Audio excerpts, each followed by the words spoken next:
결국은 기도가 이깁니다 라는 제목으로 하나님 말씀 함께 나누겠습니다. 말씀을 시작하면서 제가 재밌는 이야기 하나 해드리도록 하겠습니다. 대학생 커플이 있었습니다. 근데 이 남학생이 이제 시골에서 도시로 올라온 지 얼마 되지 않아서 많이 적응하고 있던 중이라고 합니다. 도시에서는 이런 게 좀 다르구나. 그래서 적응하고 있는데 모든 걸 다 물어볼 수가 없어서 이 눈치를 보면서 이렇게 하는 거구나 배워가고 있는 과정 가운데 이 커플이 이제 아이스크림을 먹으려고 이 베스킨라빈스에 가서 아이스크림을 먹게 되었다고 합니다.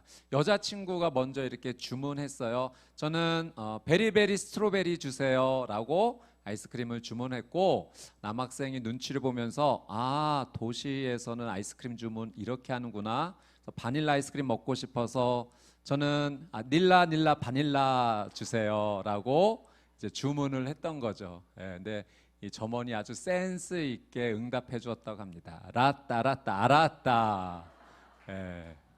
여러분, 우리가 눈치 통해서 이렇게 하는구나 하면서 삶 가운데 배워갈 수 있는 것들이 있습니다. 근데 눈치 보면서 하는 건 한계가 있죠. 정식으로 배우고 익혀야지만 삶 가운데 풍성함이 있는 겁니다. 여러분, 신앙생활도 마찬가지입니다. 신앙생활, 믿음생활을 하면서 우리 옆에 계신 성도님들이 이렇게 신앙생활 하는구나 눈치로 배울 수 있지만 한계가 있는 거죠. 잘 배워야 됩니다. 익혀야 됩니다. 그러면 하나님께서 주시는 풍성한 은혜가 있습니다. 하나님께서 우리에게 좋은 믿음, 신앙을 가르쳐 주시기 위해서 성경을 그래서 주신 것입니다. 이 성경을 통해서 하나님이 어떤 분이신지 우리는 알 수 있고요. 하나님께서 내가 어떤 믿음 생활, 어떤 신앙 생활 하길 원하시는지 가르쳐 주십니다. 저희가 5월 가정의 달을 맞이해서 우리 가정 가운데 주시는 하나님의 영적 교훈이 무엇인지를 저희가 오늘 이 시간 함께 나누고자 하는데요.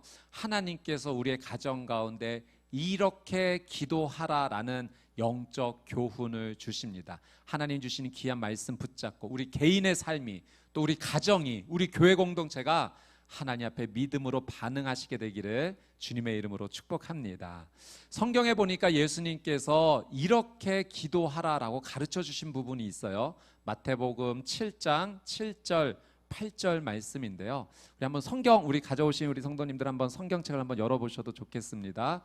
이 성경을 한번 열어보는 게 굉장히 중요한 것 같아요. 그래서 우리 성도님들 주일 예배 오실 때 이 성경책을 가져오시면 너무 좋을 것 같습니다.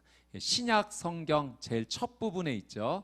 마태복음 7장 7절 8절 우리 성경책 보고 또 자막 보고 같이 한번 읽어보겠습니다. 시작.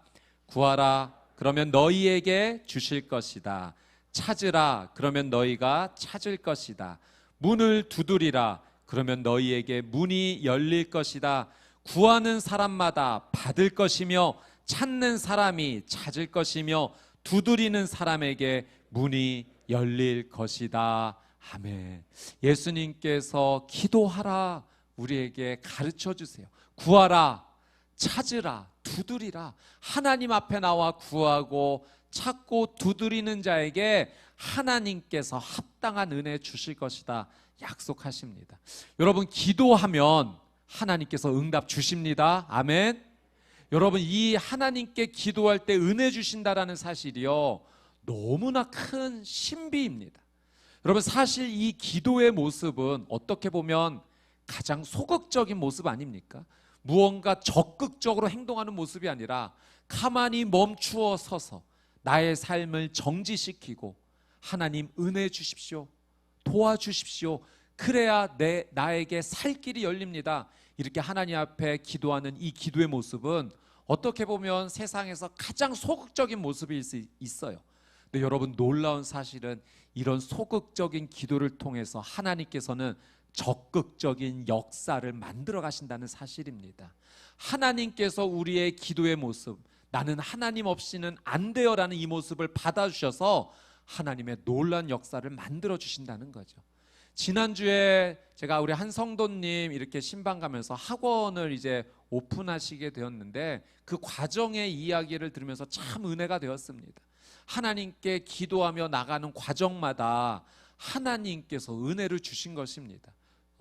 정말 생각지도 못했던 좋은 장소도 하나님께서 허락해 주셨고, 이제 그 가운데 경비를 좀 절감하시려고 인테리어를 한번 직접 해보시고자 이렇게 애쓰시는데 한계에 부딪히게 된 겁니다. 그래서 이게 전문가의 손길이 필요하구나. 그래서 이 인테리어 전문가에게 의뢰를 했고, 그분이 이제 오셔서 한번 쑥 둘러보시고 이제 견적을 내주시는데 그 비용이 감당하지 못할 금액을 부르셨다고 합니다. 그래서 내게 그런 돈도 없고 이거 너무 부담되는데 하고, 부담도 되고 마음도 좀 상하고 이거 어떻게 하나, 이런 상황 가운데 또 하나님께 기도할 수밖에 없는 거죠. 그래서 이제 또 연결된 다른 전문가가 있으셔서 그분이 오셔서 이렇게 한번 보시더니 금액을 불러주시는데 처음에 불러주신 분의 10분의 1 가격을 부르셨답니다. 그래서 너무 깜짝 놀라서 그렇게 하자고 하나님 은혜 주신 것을 감사하면서 그렇게 진행을 했는데, 이분이 실력이 없으신 분인가 그것도 아니었답니다. 그래서 원하는 대로 잘 맞춰서 이렇게 진행되는 거 보면서 기도했더니 하나님께서 90% 할인 쿠폰을 보내주신 거예요. 여러분, 기도하면 하나님께서 우리에게 합당한 길, 은혜의 길을 열어주시는 줄 믿습니다. 저희가 오늘 역대상 4장 9절 10절 말씀을 읽었는데요, 이 말씀에 야베스라고 하는 한 사람이 등장합니다. 저희가 익히 잘 알고 있는 성경의 인물은 아닙니다. 그런데 여러분, 이 야베스는요, 기도의 능력을 힘입어 살았던 사람이에요. 하나님께 기도했던 사람이고, 그 기도의 은혜를 받아서 그의 삶뿐만 아니라 가정까지도 회복되는 놀라운 은혜의 삶을 이 야베스가 살게 됩니다. 여러분, 이 역대기 말씀은 하나님께서 왜 이 말씀을 남겨주셨는가? 당시 이스라엘 백성들이 포로로 끌려갔다가 다시 하나님의 은혜로 그 포로지에서 돌아오는 과정 가운데, 여러분 돌아와 보니 그 상황이 좀 어떻습니까? 나라가 멸망한 거지 않습니까? 그리고 포로로 다시 돌아와서 나라를 재건하는 과정 가운데 너무 힘들었던 거죠. 그래서 그 과정 가운데 격려해 주시고자, 그래서 역사적으로 있었던 이스라엘 과정을 기록하게 하면서 이 이스라엘 백성들이 이것을 읽고 힘을 내라고 하나님께서 이 책을 주신 거죠. 그래서 이 역대기의 중심의 인물이 누구냐면 다윗입니다. 그래서 이 역대기서는 이 다윗을 중심으로 해서 이 말씀이 기록되어져 있는데요, 이 다윗의 이야기는 역대상 10장부터 본격적으로 나옵니다. 그러면은 1장부터 9장까지는 어떤 내용인가? 아담부터 이제 다윗까지의 족보, 누가 누구를 낳았고의 그 사람들의 이름으로만 가득합니다. 한 500명 나와요. 그런데 이 사람들의 이름이 기록되어져 있는 가운데 이 역대상 4장에 가서 한 인물에 대해서 많은 양, 그냥 다른 사람들은 이름만 나오는데 무려 2절이나 하나님께서 이 사람을 잠깐, 이 사람에 대해서 소개할 내용이 있어라고 하나님께서 이 사람을 소개시켜 주었다는 거죠. 그 사람이 바로 오늘 저희가 읽은 이 야베스입니다.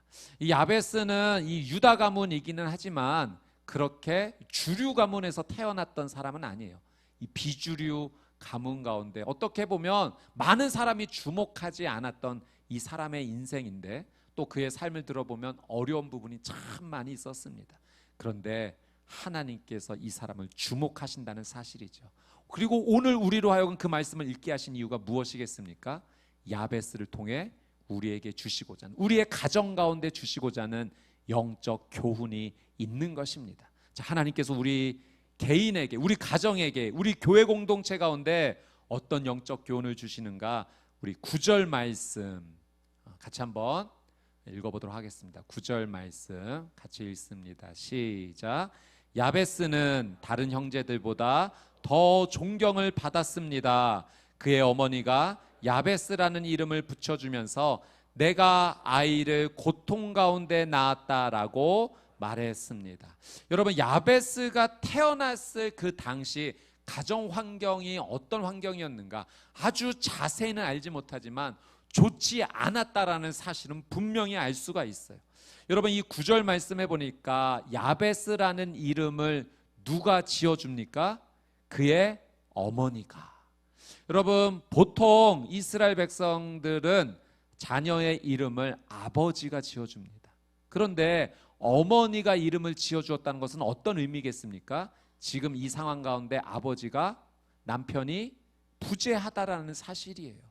예, 어떤 상황인지는 잘 모르겠습니다. 아마 일찍 죽었을 수도 있고 어떤 일로 인해서 함께하지 못할 수도 있고, 그러니까 남편이 없는, 아버지가 부재한 어려운 상황 가운데, 여러분 그 당시에 남편과 아버지가 이 빈자리를 가진다는 것은 정말 가정 환경이 너무나 어려운 상황이다라는 것을 의미합니다. 그래서 그의 어머니가 이 야베스의 이름을 지어준, 어떻게 보면 절망의 끝, 어려움의 끝에 있다라고 볼 수가 있는 거죠.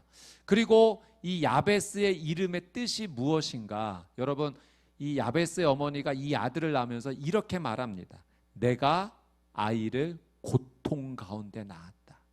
그러니까 이 아이를 낳는 상황, 그 모든 것이 고통이라는 거예요. 여러분, 그래서 야베스의 이름의 뜻은 고통이라는 의미가 담겨져 있어요. 이스라엘 사람들이 그 자녀의 이름을 지을 때 자녀가 태어난 그 상황을 보고서 이름을 짓는 경우가 있습니다. 모세 같은 경우 모세 이름의 의미는 물에서 건져냈다라는 의미가 있어요. 그러니까 이 모세가 물에서 건짐을 받았기 때문에 모세라는 이름이 지어졌고, 야곱도 형 발 뒤꿈치를 붙잡고 태어났다고 해서 그 발목을 붙잡고 태어난 자라는 의미로 이제 야곱이라는 이름이 지어졌죠. 그래서 상황 속에서 그 이름이 붙게 됩니다. 그러니까 야베스도 그의 어머니가 너무 힘들기 때문에, 너무 절망스럽기 때문에, 고통스럽기 때문에, 임신과 출산의 과정이 그러했는지, 가정 형편이 그러했는지, 모든 상황이 어쨌든 절망이었고 고통이었기 때문에 내가 고통 가운데 이 아들 낳았다. 그래서 고통이라는 이름으로 이 야베스가 이름이 붙여지게 됩니다. 여러분, 너무나 어려운 상황이었어요. 야베스 자신은 자신이 태어났을 때 어떤 상황이었는지 모르지만 이미 인생의 짙은 그림자, 어둠의 그림자가 그의 인생 가운데 가득했던 상황이었다는 것을 우리가 알 수 있죠. 자, 이렇게 힘든 상황 가운데 야베스는 무엇을 선택했는가? 자, 10절 말씀을 우리 같이 한번 보도록 하겠습니다. 우리 성경을 보시고 또 자막도 보시고 우리 이 첫 문장만 한번 읽어볼게요. 이 부분만, 노란색 그 글씨만 읽어보겠습니다. 시작. 야베스는 이스라엘의 하나님께 부르짖었습니다. 절망의 상황 속에서 야베스가 선택했던 것은 이스라엘의 하나님께 부르짖었다는 거예요. 여러분, 이 부르짖었다라는 표현은 기도했다는 겁니다. 그러니까 이 절망의 끝에서 야베스가 선택한 것은 기도였어요. 그런데 그냥 기도했다 이렇게 표현하지 않고 부르짖었다라는 표현을 특별히 사용합니다. 하나님께서 이 표현을 지금 우리에게 남겨주신 이유가 있어요.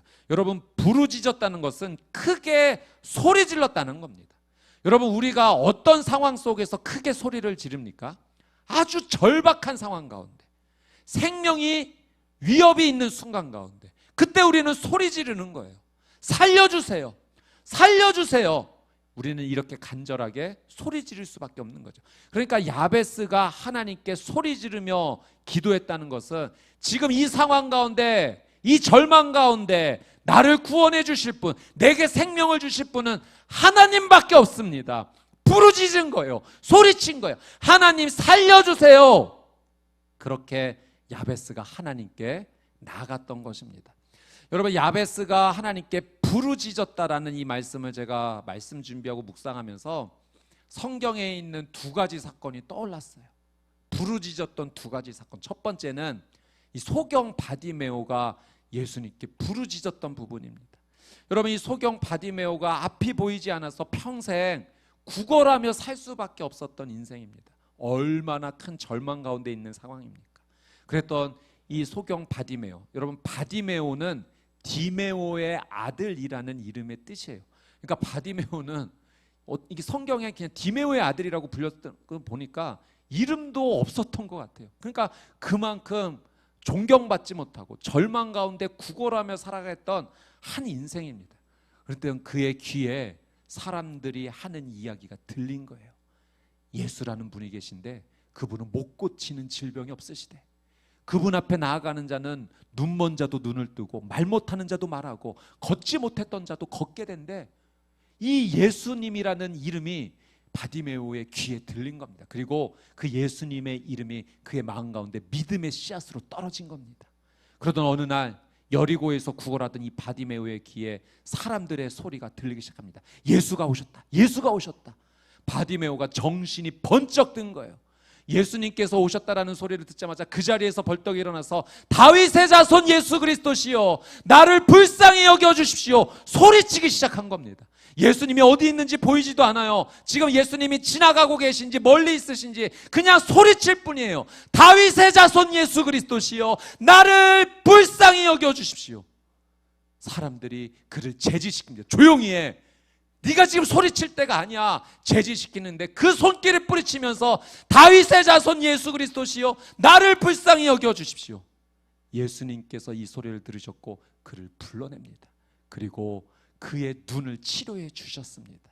여러분 소리쳐 불렀을 때 예수님의 이 놀란 은혜를 입는 것을 소경 바디메오가 경험하게 되었어요. 두 번째 사건도 생각이 났어요. 여리고성에서. 여러분 이스라엘 백성들이 가나안 땅에 처음에 들어갔을 때 만났던 첫 어려움이 여리고성 정복이었습니다. 그런데 이 첫 문제가 가장 어려운 시험 문제였어요. 여러분 여리고성은 고고학적으로 이중벽이었다고 합니다. 그러니까 첫 외벽이 무너져도 그 안에 내벽이 있어서 공략하기 힘든 철옹성, 그리고 높은 지대에 있어서 낮은 지대에서 이 공격하기는 정말 어려웠던, 피해가 클 수밖에 없었다. 근데 하나님께서 이스라엘 백성들에게 하루에 한 번씩 그 성을 돌라고 하신 것입니다. 여러분 이스라엘 백성들이 하루에 한 바퀴 이 성을 보면서 어떤 생각을 했을까요? 아무 말 하지 않고 하루에 한 바퀴씩 도는 겁니다. 여러분 문제를 보게 된 거예요. 문제를 직시하게 된 거예요. 야, 이거 어렵겠구나. 이거 불가능하겠는데. 그러나 아무 말 하지 않고 불평하지 않고 하나님 말씀에 순종해서 하나님 내 힘으로는 안 되는 일이네요. 하루에 한 바퀴씩 그 성을 돈 겁니다. 그리고 마지막 날 일곱째 날 하나님 말씀대로 7바퀴를 돌면서 마지막에 하나님 말씀하신 대로 함성을 지르기 시작한 거예요. 부르짖어 함성을 지른 겁니다.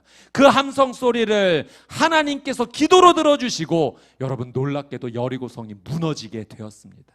여러분 부르짖었을 때 하나님께서 응답해 주신 사건입니다. 소경 바디메오의 부르짖음을 들어주셨고 여리고성 앞에서 철옹성 같았던 난공불락의 그 성 앞에서 부르짖었던 기도에 이스라엘 백성들의 기도를 하나님께서 들어주신 것입니다. 그리고 오늘 이 야베스의 부르짖음도 하나님께서 들어 응답해 주신 것입니다. 여러분 우리는 하나님만 붙잡아야 됩니다. 살 길이 하나님밖에 없어요. 다른 방법 이것도 할 수 있고 저것도 할 수 있고 그럴 때 우리가 간절해지지 않아요. 하나님밖에 없습니다. 하나님 살려주십시오. 그 하나님을 붙잡으며 부르짖으며 나갈 때 하나님께서 우리에게 살려주시는 놀라운 은혜 주실 줄 믿습니다. 여러분 이 야베스의 기도를 보면 우리가 배울 점이 하나님께서 주신 영적 교훈이 너무나 많아요. 자, 우리 10절 말씀 10절 말씀의 첫 문장과 마지막 문장만 한번 읽어볼게요. 우리 첫 문장 한번 보여주시겠습니까? 이 문장 먼저 같이 읽어보겠습니다. 시작. 야베스는 이스라엘 하나님께 부르짖었습니다. 자, 넘겨주시고 자, 마지막 문장 시작. 그러자 하나님께서 야베스가 구하는 것을 허락하셨습니다. 아멘. 여러분 야베스의 기도는 복잡하지 않아요. 여러분 야베스가 하나님께 부르짖어 기도했고 그리고 그 마지막 결과가 무엇입니까? 그러자 하나님께서 야베스가 구하는 것을 허락하셨습니다. 여러분 부르짖어 기도하면 하나님께서 응답해 주시겠다는 것이 오늘 말씀에 우리에게 주시는 하나님의 약속인 줄 믿습니다. 그러니 기도하라는 거예요. 여러분 기도해야 된다는 것을 머리로 아는 것과 여러분 실제로 기도하는 것은 차이가 있어요. 여러분 하나님께서는 기도의 자리로 나와라. 기도하면 부르짖어 기도하면 내가 반드시 응답해 주겠다. 여러분 우리의 가정 가운데 하나님께서 주시는 말씀이에요. 우리 교회 공동체에 지금 주시는 말씀이에요. 기도하라는 거예요. 기도하면 그때부터가 생명의 시작, 기도하면 그때부터가 은혜의 시작, 기도하면 그때부터가 회복의 시작이 될 것이라고 하나님께서 우리에게 말씀해 주시는 것입니다. 여러분, 믿음으로 받아들이십시오. 그리고 믿음으로 반응하십시오. 여러분, 가정의 달 맞이해서 우리 성도님들께 권면 드리고 싶은 두 가지가 있습니다. 오늘 이 말씀을 통해서 첫 번째는 여러분, 가정이 이번 기회에 이 말씀 붙잡고 함께 기도하기로 결단하십시오. 지금까지도 잘 하셨지만 다시 한번 결단하십시오. 여러분, 남편과 아내가 함께 마음을 모아 기도하셔야 됩니다. 여러분, 남편의 기도의 제목을 들어주십시오. 여러분, 아내의 기도의 제목을 들어주십시오. 이미 알고 있지만 다시 한번 그 기도 제목을 나누고서 더 세밀하게 세심하게, 우리 남편이 이것 때문에 걱정하고 있구나, 염려하고 있구나, 우리 아내가 이것 때문에 걱정하고 있구나, 염려하고 있구나. 여러분, 부부가 마음을 모아서 함께 듣고 기도해 줘야 됩니다. 그리고 여러분, 여러분의 자녀에게 여러분 가정의 기도의 제목을 가르쳐 주세요. 알려주세요. 자녀에게 우리 가정에 지금 필요한 은혜가 이게 있어. 우리가 이걸 위해 기도해야 돼. 우리의 가정에 이런 회복이 필요해. 자녀에게 알려주세요. 여러분, 자녀가 알아야 돼요. 그리고 같이 기도해야 됩니다. 그 자녀의 기도가 길든 짧든 상관없어요. 여러분, 자녀로 하여금 가정의 문제에 대해서 알고 그리고 자녀가 감당할 만큼 기도할 수 있도록 도와주셔야 됩니다. 이것은 자녀에게 줄 수 있는 최고의 신앙의 유산입니다. 여러분, 우리 자녀들이요, 우리 가정을 위해서, 내가 엄마 아빠를 위해서, 우리 가정을 위해서 이걸 기도해야 되는구나 기도하면서 그 가정의 기도가 응답되어지는 걸 보게 될 거예요. 그리고 무엇을 깨닫는가? 기도하면 하나님께서 들어주시는구나. 여러분, 그 자녀는 평생 기도하는 자녀 될 줄 믿습니다. 여러분, 이걸 믿음의 유산으로 가르쳐 주셔야 되는 거예요. 함께 기도할 때 하나님의 놀라운 은혜 역사가 일어나는구나. 여러분, 그래서 이번 5월 4일 날 기가 막힌 날짜를 하나님 주셨어요. 5월 5일 쉬는 날인데 전날 5월 4일 수요일 날 우리 수원 온누리교회에서는 심야 기도회 더 프라미스가 있습니다. 수요일 저녁 8시 30분 여러분, 가정과 함께 나오십시오. 우리 아이들 여기 와서 그냥 완전 누워서 자도 괜찮습니다. 그냥 누워 있어도 괜찮아요. 우리 자녀에게 함께 기도하는 추억을 선물로 주세요. 여러분, 그러면 이런 일이 일어날 텐데요. 그 자녀가 여러분 나이가 되었을 때 기도하는 자리에 있을 겁니다. 어렸을 적 우리 부모님과 함께 나 기도했었는데, 나 그때 심야 기도 가서 완전히 뻗어서 잤었는데, 그게 좋은 추억이 되는 거예요. 나 그때 엄마 무릎 빼고 아빠 무릎 빼고 잤었는데 그걸 하면서 기도를 배우는 거예요. 그리고 그 자녀가 여러분 나이 됐을 때 하나님 붙잡고 있는 겁니다. 하나님 살려주십시오. 하나님 은혜 주십시오. 그리고 또 그 자녀를 데리고 품에 안고 기도하고 있는 겁니다. 여러분, 가정이 함께 기도하기를 결단하시고 기도 제목 나누시고 기도하십시오. 두 번째로 우리 성도님들에게 드리고 싶은 권면은 교회 오셔서 기도하십시오입니다. 여러분, 꼭 교회에서만 기도해야지 하나님 응답해 주시는가? 그렇지 않습니다. 가정에서 기도하고 개인의 삶에서 길을 걷다가 또는 직장에서 어느 자리에서 기도하든 우리 하나님은 다 들어주세요. 그런데 하나님께서 믿음의 공동체와 함께 기도하는 걸 기뻐하십니다. 여러분, 수원 온누리교회는 새벽 기도회, 그리고 수요 저녁 8시 30분 수요 심야 기도회, 더 프라미스 예배가 기도하는 자리입니다. 오시면 믿음의 식구들과 함께 뜨겁게 기도할 수 있어요. 여러분, 우리 순 식구들, 영적 식구들과 함께 기도를 함께 하기로 결단하십시오. 기도 제목 나누고 함께 서로를 위해 기도할 때, 여러분, 하나의 불은 자꾸 연약할 수 있지만 불이 모이면 큰 불이 되는 거예요. 여러분, 교회는 하나님께서 기도하라고 우리에게 주신 놀라운 선물과 같은 공동체입니다. 함께 믿음의 식구들과 기도하면 놀란 은혜가 있습니다. 그래서 가정에서 함께 기도하기를 결단하시고 교회에 오셔서 기도하기를 결단하십시오. 이것이 오늘 하나님께서 이 말씀을 통해 우리 공동체에 주시는 하나님의 영적 교훈입니다. 믿음으로 반응하는 저와 여러분이 되시기를 주님의 이름으로 축복합니다. 자, 10절 말씀, 우리 야베스가 하나님께 어떤 기도했는지 그 내용을 한번 더 살펴보도록 하겠습니다. 우리 10절 말씀 같이 한번 읽도록 하겠습니다. 읽겠습니다. 시작. 야베스는 이스라엘의 하나님께 부르짖었습니다. 여호와께서 제게 복의 복을 주시어 제 영역을 넓혀 주십시오. 하나님의 손이 저와 함께 하셔서 저를 해로운 것으로부터 지켜주시고 고통을 당하지 않도록 해주십시오. 그러자 하나님께서 야베스가 구하는 것을 허락하셨습니다. 여러분, 야베스가 기도하는 내용을 찬찬히 잘 살펴보면 굉장히 큰 은혜가 있습니다. 한번 집에 가셔서도 이 말씀 다시 한번 열어보시고 이 말씀 묵상하시면서 이렇게 한번 기도해 보십시오. 여러분, 야베스가 하나님 저 이거 필요합니다라고 자신의 일용할 양식, 일용할 기도의 제목을 올리기 전에 먼저 하나님께 믿음을 고백하는 부분을 볼 수가 있어요. 이런 믿음을 고백해요. 여호와께서 제게 복의 복을 주시오. 그러니까 하나님만이 나에게 복 주시는 분입니다라는 믿음의 고백을 먼저 선포했어요. 또 어떤 믿음을 고백하는가? 하나님의 손이 저와 함께 하셔서. 그러니까 나에게 이런 은혜를 주실 수 있는 분은 우리 하나님밖에 없는데 하나님의 은혜의 손이 저와 함께 해 주셔야 됩니다.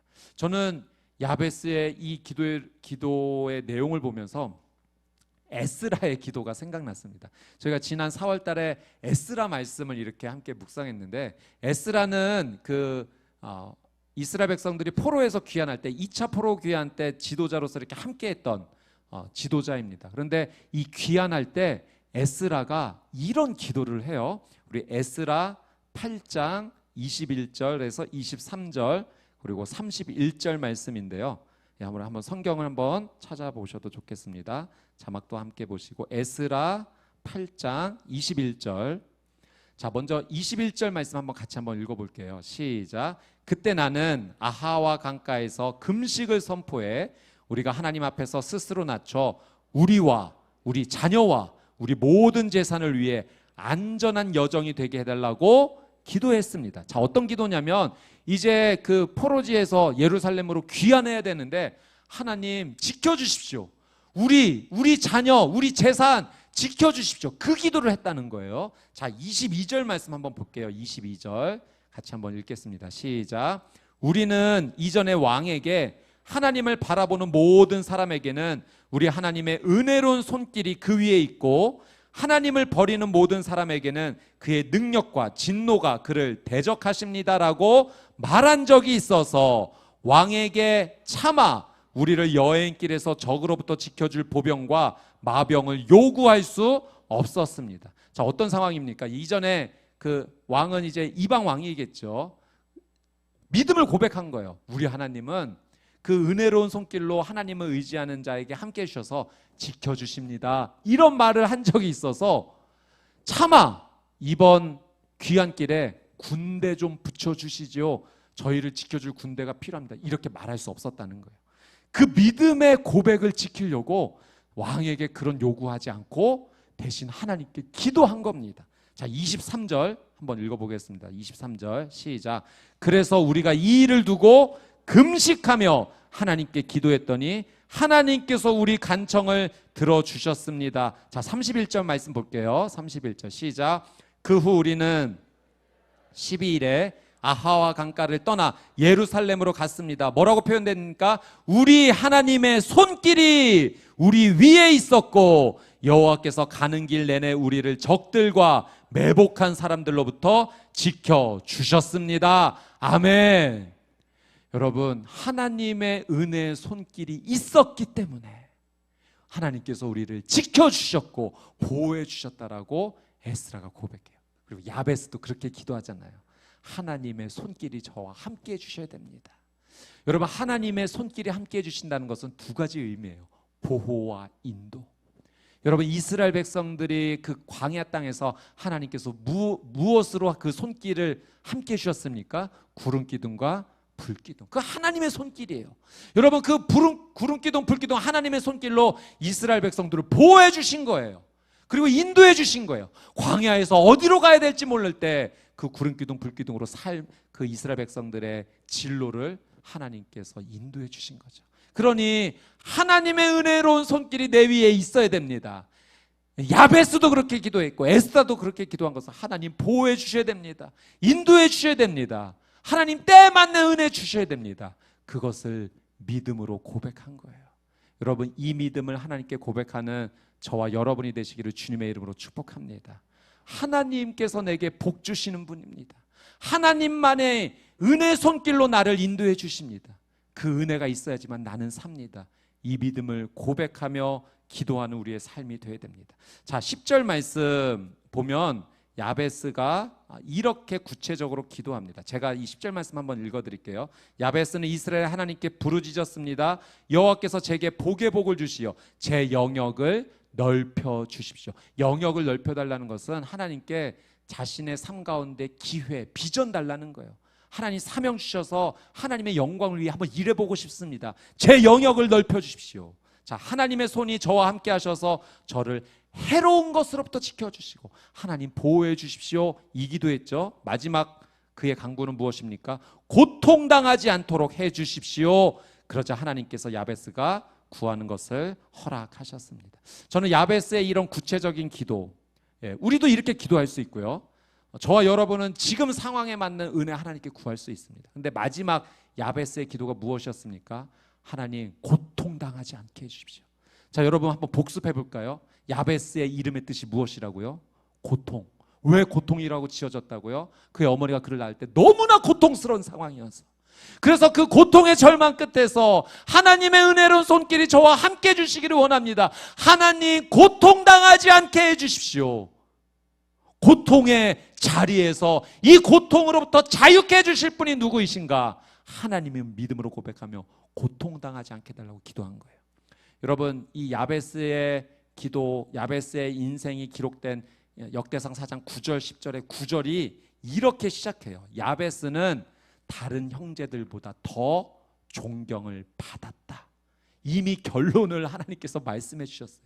고통당하지 않게 해달라고 기도했더니 그의 인생이 역전되어서 하나님의 은혜로 바뀌어서 절망이 바뀌어서 많은 사람들에게 존경받는 인생으로 하나님께서 바꾸어 주셨다는 겁니다. 여러분, 오늘 말씀의 제목이 결국은 기도가 이깁니다입니다. 여러분, 우리의 고통을 하나님께서 이기게 해주시는 줄 믿습니다. 여러분, 야베스가 그 고통의 한자리에서 하나님 이 고통을 해결해 주실 분은 하나님밖에 없습니다. 하나님 은혜를 베풀어 주십시오. 하나님의 은혜의 손길이 함께 해 주십시오. 하나님만이 복을 주실 수 있으십니다. 그렇게 간절하게 부르짖었을 때 하나님께서 그 기도 응답해 주셨습니다. 여러분, 결국 믿음의 기도가 이깁니다. 그 이야기는 하나님만이 우리를 구원해 주실 수 있다는 거예요. 여러분, 오늘 이 말씀 붙잡고 우리도 같이 그 믿음 고백했으면 좋겠어요. 하나님 앞에 믿음으로 부르짖겠습니다. 우리의 가정이 하나님께 기도하겠습니다. 하나님, 이 절망의 자리에서, 고통의 자리에서, 문제 앞에서, 이 질병 앞에서, 내 힘으로 해결할 수 없는 이 어려움 앞에서 하나님께서 은혜로운 손길로 덮어주셔서 결국 이 고통을 이기게 해주실 줄 믿습니다. 구원하여 주실 줄 믿습니다. 그렇게 믿음으로 고백하며 나가는 저와 여러분의 삶, 우리 수원 온누리교회 성도님들의 귀한 삶이 되시기를 주님의 이름으로 축복합니다. 아멘.